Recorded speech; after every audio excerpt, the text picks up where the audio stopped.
There is a choice to keep quiet, you be safe, uwe kwenye government, but there is choice ya kuwa kwenye maumivu kwa sababu unapigania watu.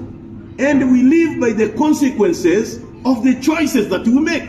And they make a hard choice, najua consequences zake. Kora mtu asifikiri kwamba mimi nafanya vitu ambavyo sijui kama nimekatwa kichwa.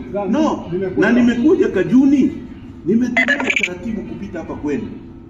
Mpaka wote ni porous. Na mimi hapa ni kwetu. Mzee, ni kwetu ni hapo. Kitakasembe hapo babangu ndio amezika. Kwa hiyo nimesoma hapa Nyamaharaga shule ya msingi hapo. Kwa hiyo I know this border.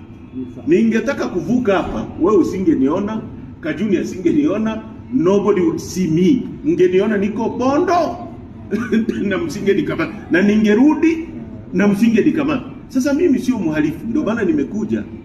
Alafu mimi ni kiongozi, sio kwamba sikuwa na information. Since yesterday, wana organize, I knew it.